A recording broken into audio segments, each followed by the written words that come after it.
Hi hello all welcome back to my channel. First of all ఎవరైతే కొత్తగా నా videos చూస్తున్నారో నా ఛానల్ సబ్స్క్రైబ్ చేసుకోండి. ఈరోజు ఇంట్లో స్పెషల్గా రొయ్యల పులావ్ ప్రిపేర్ చేశాను అండి. నేను పులావ్ కొంచెం కలర్ఫుల్గా ఉండేలా చేస్తాను. నేను చేసే బిర్యానీ స్టైల్లో మీరు కూడా చేయాలంటే వీడియోలో మొత్తం ఎండ్ వరకు చూడండి. ఓకే, ఇంక వీడియోలోకి వెళ్ళిపోదామా. ఫస్ట్ రొయ్యలను తీసుకుని రొయ్యలను బాగా క్లీన్ చేసుకోవాలండి. రొయ్యలను క్లీన్ చేసుకుని వాటర్లో కూడా క్లీన్ చేసుకుని రొయ్యలను పక్కన పెట్టేసుకోవాలి.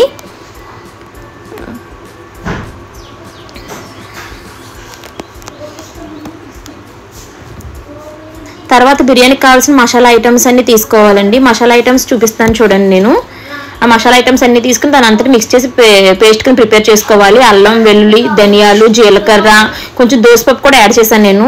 బాదం పప్పు, జీడిపప్పు, మిరియాలు, అనాస పువ్వు, జాపత్రి, దాల్చిన చెక్క, యాలకులు ఇవన్నీ యాడ్ చేశాను అండి నేను. అవన్నీ కొంచెం మీకు లిస్ట్లో రాసి పెట్టాను చూడండి. అదంతా యాడ్ చేసుకుని మొత్తం మిక్స్ చేసుకోవాలి. పేస్ట్ కింద ప్రిపేర్ చేసుకుని పక్కన పెట్టుకుందాం. చూడండి, ఒక్కోటి ఇంగ్రీడియంట్ అల్లం, వెల్లుల్లి, ధనియాలు, జీలకర్ర, దోసపప్పు, జీడిపప్పు, లవంగాలు, యాలకులు, దాల్చిన చెక్క, మిరియాలు కూడా యాడ్ చేసా.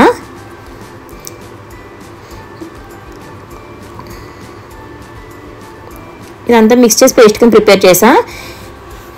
తర్వాత గ్యాస్ ఆన్ చేసుకుని కుక్కర్ పెట్టుకున్న. కుక్కర్లో ఆయిల్ వేసి ఆయిల్ వేసిన తర్వాత కొంచెం సాజీరా యాడ్ చేసాండి. సాజీరాతో పాటు సాజీరా వేసిన తర్వాత ఉల్లిపాయలు, పచ్చిమిర్చి, జీడిపప్పు, కొంచెం మసాలా సరుకులు కూడా యాడ్ చేసా. అంటే ఆ మసాలా సరుకులు అంటే ఇది జీలకర్ర, దాల్చిన చెక్క, లవంగాలు, మిరియాలు యాడ్ చేసా. మసాలా సరుకులు కొంచెం ఫ్రై అయిన తర్వాత రొయ్యలు క్లీన్ చేసి పెట్టుకున్నాం కదా, ఆ క్లీన్ చేసిన రొయ్యలను యాడ్ చేసా.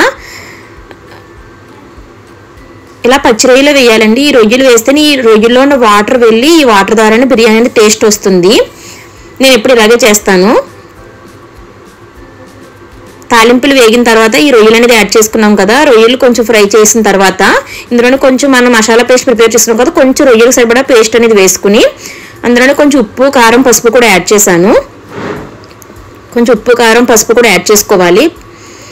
యాడ్ చేసుకుని ఆ రొయ్యలో వాటర్ పోయినంత వరకు మనం వేయించుకోవాలి.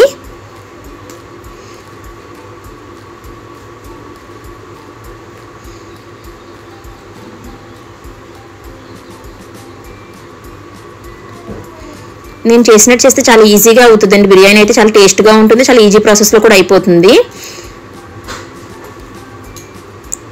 స్పైసీ ఎక్కువ కావాలనుకున్న వాళ్ళు కొంచెం స్పైసీగా కారం అనేది ఎక్కువ వేసుకోవాలి.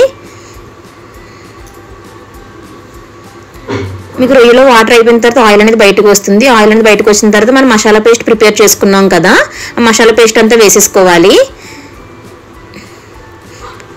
ఇప్పుడు కొంచెం ఉప్పు అనేది యాడ్ చేసుకున్నా. సాల్ట్ యాడ్ చేసుకుని అది కూడా మసాలా పేస్ట్ పచ్చివాసన పోయే వరకు వేయించుకోవాలి.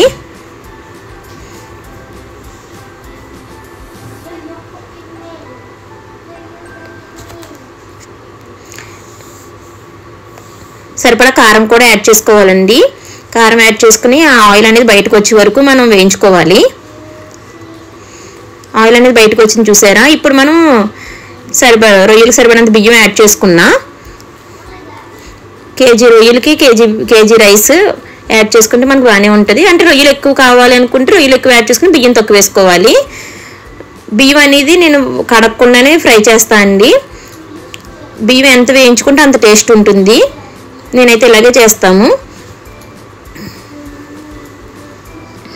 కారం అనేది ముందే యాడ్ చేసాం కాబట్టి బియ్యం వేసిన తర్వాత మనం అది అలా కలుపుకుంటుంటే అది రెడ్గా వచ్చేస్తుంది. ముందే మనం కారం వేసుకుంటాం కదా, మేము పచ్చి కారమే యూజ్ చేస్తాము, అందువల్ల కారం రెడ్ కలర్లోనే ఉంటుంది మాది.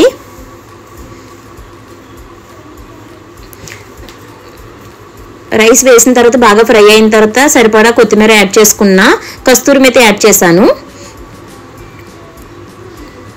కస్తూరి మేతి యాడ్ చేసిన తర్వాత 1 గ్లాస్ రైస్కి 2 గ్లాసెస్ వాటర్ యాడ్ చేసుకున్నా. యాడ్ చేసుకుని లాస్ట్లో ఉప్పు సరిపోయింది లేదా అని చెక్ చేసుకుని ఉప్పు సరిపోతే కుక్కర్ పెట్టి విజిల్ వేయించేసుకోవడమే. ఒక 3 విజిల్స్ వేయించుకోవాలి.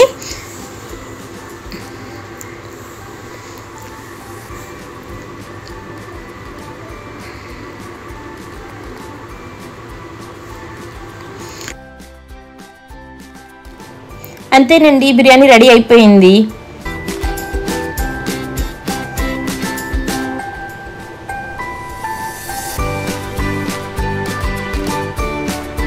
మా పిల్లలకైతే బాగా నచ్చింది బిర్యానీ, చాలా టేస్ట్గా కూడా ఉంది.